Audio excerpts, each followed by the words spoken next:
اچھا سر T L P والا discussion ہو ہی رہا ہے تو ایک اور خطرناک کر ہی لیتا ہوں. آپ نے کھل کر کہا ہے, آپ جب کہتے ہیں کہ 295C لاء کا مسئلہ نہیں ہے, امپلیمنٹیشن کا مسئلہ ہے, آپ جس نظریے سے کہتے ہیں وہ نظریہ باقی سب سے الگ ہے. آپ اس نظریے سے کہتے ہیں کہ فورگیونیس کی اجازت ہے جو کہ لوگ نہیں دیتے. آپ نے حد تک یہ بھی کہا کہ حنیف قریشی نے کہا تھا کہ اگر 100 میں سے 99 مطلب کفر کے نکلیں اور ایک مطلب اسلام کا نکلے تو آپ نے ازیوم کرنا ہے وہ اسلام کا مطلب ہے. حتیٰ کہ یہاں پر تو کسی کا مطلب نہ بھی ہو تو مطلب بنا کر اس کے خلاف کیمپین چلا دی جاتی ہے. غلط ہے, ایسے نہیں ہونا چاہیے. اور دوسرا, علماء کا کام نہیں وہ ڈیسائیڈ کرے کون سی چیز گستاخی ہے یا کون سی نہیں ہے, یہ جج کا کام ہے. اور جج بھی وہ جو ان بائزڈ ہو, جو دلائل کی بنیاد کے اوپر فیصلہ کرے. آپ دیکھیں جوڈیشری میں ہر طرح کی چیزیں ڈسکس ہوتی ہیں, تو جج حرفن مولا تو نہیں ہوتا لیکن جیک آف آل ہوتا ہے, ماسٹر آف نن لیکن جیک آف آل ہوتا ہے, اس اعتبار سے کہ اس کے سامنے اگر کوئی میڈیکل کا کیس آیا وہ دونوں طرف کے دلائل سن کے کمپیٹنسی رکھتا ہے کہ وہ فیصلہ کر سکتا ہے. اس طرح میرا خیال ہے کہ اگر ہم جج کے سامنے کسی کے جملے کے اعتبار سے ڈسکشن کریں تو وہ دلائل کی بنیاد پہ سمجھ لے گا کہ یہ بکس کے پوائنٹ آف ویو سے یہ چیز گستاخی ہے یا نہیں ہے, تو میرا خیال ہے یہ اکثر گستاخی والے کیسز فارغ ہو جائیں گے. بالکل غلط ہے, یہ تو الفاظ کے اوپر گستاخی کا فتویٰ لگا دیتے ہیں اور یہ الفاظ کے چناؤ کو بے حرمتی بتاتے ہیں. حالانکہ ہم اس طرح کے الفاظ کے چناؤ قرآن و سنت میں بھی دکھائیں گے کہ صحابہ کرام اس طرح کے الفاظ استعمال کر لیا کرتے تھے بات کو سمجھانے کے لیے. بات کو سمجھانے کے لیے بعض اوقات اس طرح کی اگزامپل دینی پڑتی ہے کہ جو عام آدمی اسے گستاخی سمجھ رہا ہوتا ہے کیونکہ اسے سکھایا گیا کہ یہ گستاخی ہے. میں آپ کو بتاؤں, منسٹری آف ریلیجس افیئر سے مجھے ایک میڈم کی کال آئی اور وہ آفیسر تھی اور مجھے کہنے لگی سر میں پی ایچ ڈی کر رہی ہوں اسلامیات میں. وہ آپ نے ایک ویڈیو کے اندر یہ کئی سال پہلے کی بات ہے, گستاخی کرتی ہے. میں نے کہا کیا گستاخی کی ہے؟ تو وہ کہنے لگی کہ آپ نے ایک ویڈیو میں بات کی تھی کہ سیدنا علی رضی اللہ تعالیٰ عنہ نے جب حضرت ابو بکر کو بلایا 6 مہینے کے بعد تو انہوں نے ایک جملہ ان سے بولا کہ اللہ تعالیٰ نے جو آپ کو یہ فضیلت دی ہے ہم آپ سے حسد نہیں کرتے, لیکن اہل بیت رسول کے ناطے کیا ہمارا حق نہیں تھا کہ آپ بھی ہمیں بھی اس مشورے میں شامل کرتے؟ یہ حدیث بخاری مسلم میں. اس میں حضرت ابو بکر رو پڑے. تو حضرت علی نے کہا کہ بس دیٹس آل, آپ مسجد میں جائیں, میں اعلانیہ آپ کی بیعت کروں گا. اور پھر زور کی نماز کے بعد پہلے سیدنا ابو بکر ممبر پہ چڑھے, انہوں نے حضرت علی کے فضائل بیان کیے اور بیعت نہ کرنے کی وجہ بتائی, اور پھر حضرت علی چڑھے, انہوں نے حضرت ابو بکر کے فضائل بیان کیے اور بیعت کرنے کی اناؤنسمنٹ کی. اب ظاہر ہے میں جب پنجابی لینگویج میں اپنی پبلک کو بتا رہا ہوں تو میں نے اس میں ایک جملہ بول دیا. میں نے کہا حضرت علی کو آپ دیکھیں کہ کتنے کمپرومائزنگ تھے. انہوں نے یہ نہیں کہا کہ حضرت اب آپ نے یہ سارا بیڑا غرق کر کے یا یہ معاملہ خراب کر کے میرے پاس اب آئے ہیں اور اب آپ اسے ڈیمانڈ کر رہے ہیں کہ میں بیعت کر لوں جبکہ آپ اس سسٹم کے بینیفیشری ہو چکے ہیں. یہ حضرت علی نے نہیں کہا. ٹھیک ہے, آج کوئی دنیا دار ہوتا تو یہی کہتا کہ حضرت اب تو آپ سسٹم کے بینیفیشری ہیں. تو اس نے کہا یہ جو آپ نے کہا ہے انہوں نے نہیں کہا تو یہ بھی گستاخی ہوگی. میں نے کہا پھر قرآن میں لکھا ہے یہ قرآن بکواس نہیں ہے تو اللہ قرآن کی گستاخی کر رہا ہے. یہ نبی مجنون نہیں ہے, اللہ نبی کی گستاخی کر رہا ہے. یہ نبی شاعر نہیں ہے, یعنی وہ ساری گالیاں ریپیٹ کر کے جو کافر دیتے تھے اللہ ان کا ڈینائل کر رہا ہے ایک ایک گالی کو ریپیٹ کر کے. تو کیا گستاخی کر رہا ہے؟ بھائی بات اسی طریقے سے سمجھائی جاتی ہے. ان جاہلوں کا کوئی قرآن و سنت سے لینا دینا نہیں ہے. یعنی یہ لوگ چھوٹی چھوٹی بات کو گستاخی بنا دیتے ہیں جبکہ صحابہ کرام اس طرح کی جب ڈسکشن کرتے تھے. ٹھیک ہے, اب دیکھیں سیدنا علی حضرت عمر کے میت کے اوپر ان کو مخاطب کر کے کہہ رہے ہیں کہ مجھے امید تھی اللہ سے کہ آپ اپنے 2 ساتھیوں سے جا ملیں گے, رسول اللہ اور حضرت ابو بکر. وہ 2 فرینڈز کہہ رہے ہیں ان کو. اب مجھے بتائیں کیا رسول اللہ فرینڈ ہے حضرت عمر کے؟ وہ تو ان کے پروفٹ ہیں, آقا ہیں. تم اپنے 2 ساتھیوں سے جا کے ملو گے. یعنی حضرت ابو بکر اور نبی علیہ السلام کو ایک جگہ رکھ رہے ہیں حضرت عمر. اس زمانے میں اگر یہ لوگ ہوتے یہ کہتے ہیں اے کہ تو کیتا بھائی تنو چاہیے سی ایک فرینڈ اور ایک آقا سے جا ملو گے. ان لوگوں کا اتنی سمجھدانی اتنی چھوٹی ہے. پھر حضرت ابو بکر کیا خطبہ دے رہے ہیں, جو تم میں محمد کی عبادت کرتا تھا جان لے محمد مر چکے.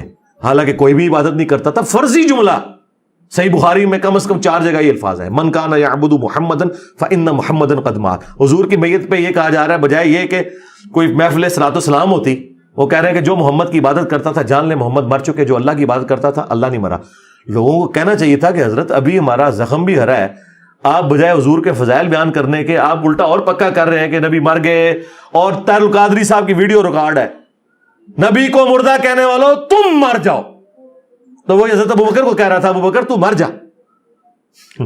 تو وہ جی قرآن میں لکھا ہے شہید کو مردہ نہ کہو, اور یہ نہیں لکھا ہوا جو آپ سمجھ رہے ہو. اللہ تعالیٰ نے کہا ہے کہ شہید کو مردہ گمان نہیں کرنا, وہ اللہ کے حضور زندہ ہے. اللہ یہ نہیں کہنا چاہ رہا تھا کہ آپ شہید کی بیوہ دوسری شادی نہیں کر سکتی کیونکہ شہید زندہ ہے. ٹھیک ہے. تو جب حضرت ابوبکر یہ کہہ رہے تھے کہ نبی مر چکے, جو محمد کی عبادت کرتا تھا جان لے کہ محمد مر گئے, یہ نہیں کہا کہ وصال فرما گئے, تو وہ یہ بتانا چاہ رہے تھے کہ یہ عقیدہ نہیں رکھنا کہ جیزس کرائسٹ کی طرح تم محمد رسول اللہ کو بھی خدا مان لو, کیونکہ خدا کو موت نہیں آتی اور غیر خدا کو موت آ جاتی ہے. سر آپ کے پہلے سوال سے ایک سوال تھا, بٹ اس کی صرف قانون کا میں اسپیسیفک ہونے کے, آپ نے کہا جج ڈیسائیڈ کر سکتا ہے بلاسفیمی ہے, but as per Islamic law اگر ڈیسائیڈ بھی ہو جائے کہ اس نے بلاسفیمی کی ہے, اس کے بعد وہ معافی مانگ لے تو معافی ہے؟ جی معافی ہے, کیوں نہیں. قرآن میں لکھا ہے سورۃ الفرقان آیت نمبر 70, اگر کوئی شرک سے بھی توبہ کر لے اس کی توبہ قبول ہے. فساد فی الارض کرنے والی کی سزا ہو سکتی ہے. توبہ کا دروازہ تو ہر وقت کھلا ہوا ہے, اور یہ کرتے ہیں. میں آپ کے کیمرے میں یہ بات کروں گا, عمران خان صاحب نے جب ان کی نظر میں گستاخی کر دی نبی الاسلام کی, انہوں نے کہا کہ کافروں نے نبی کو ذلیل کیا, یہ لفظ استعمال کیا تھا نا. کسی مولوی نے کہا کہ عمران خان واجب القتل ہے, سب نے کہا اے عمران خان صاحب توبہ کرو. کیوں بھائی, وڈا بندہ کرے تو توبہ کرو, نکاح کرے تو وڑ دو. ان کا دین ایمان یہ ہے کہ اگر آرمی چیف یا وقت کا پرائم منسٹر جس کے پیچھے آرمی کھڑی ہے وہ گستاخی کرے تو اس کو یہ قتل کا نہیں کہتے, اے جی ایک رجوع ریکارڈ کران جی توبہ کرن, اور اگر عام آدمی کرے تو کہتے توبہ ہی قبول نہیں ہے. یہ دو نمبر لوگ ہیں. ہاں یہ بالکل بےایمانی کر رہے ہیں, بڑوں سے ہی ڈرتے ہیں, ان سے توبہ ڈیمانڈ کرتے ہیں, چھوٹوں کو کاٹ دیتے ہیں. سنس اس پوڈ کاسٹ کے بعد میں نے زندہ رہنا ہی نہیں ہے تو میں پورے سوال کھل کے ہی کریں. تو حنفی لا میں نان مسلم میں تو بلاسفیمی اپلائی نہیں ہوتی, رائٹ؟ جی. تو ہم تو کرتے تو مسلمانوں میں بھی وہ کہتے ہیں کہ گستاخی رسول کی یہ والی سزا نہیں ہوگی. امام حنیفہ کے نزدیک تو یہ والی سزا نہیں ہے. اور مفتی تقی عثمانی صاحب کی آڈیو لیک ہو گئی تھی نا, تو بعد میں وہ اس کی صفائیاں دیتے پھرے تھے. ایون حنیف قریشی کی بعد میں تو کلیریفیکیشن, حنیف قریشی صاحب تو پھر بالکل ہی وہ تو اور طرف, وہ سزا کے منکر نہیں ہے. انہوں نے اس حوالے سے بات کی تھی, ممتاز قادری کے حوالے سے اپنا موقف جو ہے وہ ان کا تھا. میرا کوئی اس معاملے میں لینا دینا نہیں ہے. تو میرے بھائی آپ اس میں سے نکالنا کیا چاہتے ہیں؟ یہ کوشچن مجھ سے شہباز شریف کو کرنے چاہیے, یہ کوشچن مجھ سے چیف جسٹس کو, آرمی چیف کو کرنے چاہیے, جن کے ہاتھ میں سلطہ ہے. آپ ایک علمی ڈسکشن, علمی شہوت اپنی پوری کر رہے ہیں, ہم اس میں سے کچھ نکال نہیں سکتے. یہ بڑوں کے فیصلے, ہم ورڈکٹ دے رہے ہیں, ان کو بھی پتا ہے کہ 295C کے اندر یہ شیک ہونی چاہیے تھی کہ اگر کوئی توبہ کر لے, یہ انہوں نے انٹینڈڈ چھوڑا ہوا ہے. اور ویسے سپریم کورٹ کا میں آپ کو بتاؤں ایک فیصلہ آ چکا ہے کہ اگر کوئی شخص کیٹاگوریکل ڈینائی کر دے اپنی گستاخی کا, اور اس نے کہا کہ میرا کہنے کا مطلب یہ نہیں تھا, تو اس کی بات مانی جائے گی. اور یہی ہے اسلام کی فقہ میں بھی. مجھے بتائیں کوئی مسلمان کیسے گستاخی کا سوچ سکتا ہے؟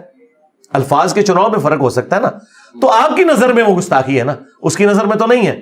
اگر وہ ریشو پروپورشن کے ساتھ چیزیں لا کے قرآن و سنت سے ثابت کر دے کہ قرآن و سنت میں اس طریقے سے گفتگو ہوئی ہے. آپ دیکھیں قرآن میں اللہ تعالیٰ نے منافقین کے بارے میں نقل کیا, وہ کہتے ہیں کہ جب ہم عزت والے مدینے میں داخل ہوں گے تو وہاں سے ذلیلوں کو نکالیں گے. نبی علیہ السلام صحابہ کرام کو ذلیل کہا عبداللہ ابن ابی نے, اور اللہ نے ان کے الفاظ نقل کیے. پھر اللہ نے کہا کہ عزت اللہ, اس کے رسول اور اہل ایمان کے لیے. لیکن اس کا جو گستاخانہ جملہ ہے وہ کافروں کے ریفرنس سے تو اللہ تعالیٰ نے نقل کیا ہے. تو اب اس طرح کی جو نقل کفر نہ باشد ہوتا ہے, جب کوئی شخص خود سے توہین کی نیت سے پروفٹ کے لیے کوئی توہین کے الفاظ استعمال کرے, جبکہ واقعی وہ توہین کے الفاظ ہوں. یہاں تو اگر آپ یہ کہہ دینا نبی بشر تھے, انسان تھے ہماری طرح کے, تو یہ کہتے ہیں آپ کافر ہو گئے. اس سے یہ بھی نہیں پوچھیں گے کہ تمہارا مطلب کیا ہے, تو وہ بتائے گا کہ میں اسپیشی کی بات کر رہا ہوں. کیونکہ قرآن میں لکھا ہے کہ اگر زمین میں فرشتے آباد ہوتے تو ہم فرشتوں میں پیغمبر بناتے. انسان ہے اے نبی, ہم نے آپ سے پہلے کوئی ایسا پیغمبر نہیں بھیجا جو کھانا نہ کھاتا ہو, بازاروں میں نہ چلتا ہو, اور نہ ان کے جسم ایسے بنائے تھے کہ وہ ہمیشہ دنیا میں رہتے. اللہ نے کہا سارے پیغمبروں کو موت آئی ہے. اب اسپیشی کے طور پر تو پروفٹ ہماری طرح ہوتے ہیں نا, مرتبے کی تو بات ہی نہیں ہو رہی. تو انہوں نے کتنا تختہ مشق بنا کے رکھا اہل حدیث کو, وہابی کہہ کے گالی دی اور کیا کچھ کیا. جی وہابی کہتے ہیں جی وہ نبی ہماری طرح کے انسان ہے. اور ظالموں تم لوگوں نے تو 3 اور 4 صدی ہجری کے بابوں کو اپنا نبی مانا ہوا ہے, بغیر نبی کیے ہوئے اماموں کو. اہل حدیث تو رسول اللہ کے بعد کسی کی بات کو حجت نہیں مانتے ہیں. ان کو تم عشق رسول سکھاؤ گے, سب سے بڑے گستاخ ہو جنہوں نے اماموں کو اپنا باپ بنا لیا اور محمد رسول اللہ کی امامت چھوڑ دی. انہوں نے اپنے آپ کو حنفی, شافعی, مالکی, حنبلی کہتے ہیں, محمدی نہیں کہتے. اور اہل حدیث وہ ہیں جو قرآن و سنت کے اوپر اتنے اسٹرکٹ ہیں کہ وہ اپنے آپ کو کہتے ہیں ہم نبی علیہ السلام کے بعد کسی کو اتھارٹی نہیں مانتے. انہوں نے کہا کہ وہ نبی کو اپنی طرح مانتے ہیں. اللہ کے بندوں کو تو تمہارے بابوں کو کوئی شے نہیں سمجھتے ہیں نبی کے مقابلے پہ, تو اپنے آپ کو کہاں لے آئیں گے نبی کے مقابلے پہ؟ یہ انہوں نے انجیکٹ کیا زہر. وہ یہ کہہ رہے تھے کہ نبی انسان ہونے میں ہماری طرح ہے, ان کو خدا نہ بناؤ. یہ تو حضرت ابوبکر بھی کہہ رہے ہیں.